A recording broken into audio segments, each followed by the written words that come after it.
অবশেষে মারা গেলেন সেই নরসিংদীর পরিষ্কার পরিচ্ছন্ন কর্মী এবং বাক প্রতিবন্ধী এই বিদ্যা মহিলা, যার সাথে খুবই খুবই খুবই বেদনাদায়ক একটা ঘটনা ঘটাইলো বাংলাদেশের কিছু মানুষরূপী জানোয়ার। ওনার ঘরে ছিল 40,000 টাকা।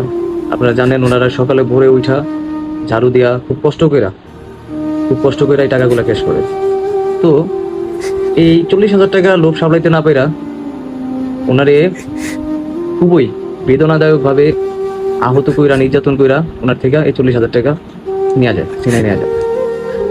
উনি বিচার পায় না 3 থেকে 4 দিন 5 দিন, হয়তো বা প্রশাসনের লোক সামনে পড়ছে বা ওনাকে চিকিৎসা করার সব খরচের দায়ভার নিছে, কিন্তু দুঃখের বিষয় উনি মারা গেছেন। এখন আমার কথা হচ্ছে,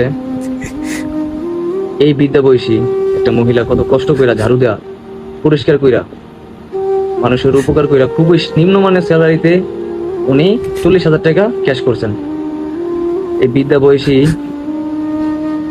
মহিলাকে এভাবে নির্যাতন করা কি ঠিক হয়েছে? আল্লাহকে ছাড় দিব? ছাড় দিব না। আল্লাহ হয়তো সাময়িক সময়ের জন্য ছাড় দেয়, ছাড়া দেয় না। তো মহিলা হয়তো বিচার পাবে পরকালে। আমার একটা অনুরোধ যে বাংলাদেশ সরকার বা যত আইনি লোক আছে, প্রশাসনের লোক আছে, প্লিজ দয়া করে রিকোয়েস্ট, আমি জানি আমি ছোট মানুষ, আমার ভিডিও খুব কমই মানুষ দেখবে, তবে যে কয়জনই দেখুক আমি চাই সবাই প্রতিবাদ করুক, যেন এই প্রতিবাদে খুবই দ্রুত ওনার বিচারটা কার্যকর করা হয় এবং উনি সঠিক বিচার পায়। উনি মারা গেছেন, তারপর আমরা চাই বাংলার বুকে মানুষ যেন এরকম আর অসহায়ত্ব বোধ করে মারা না যায়।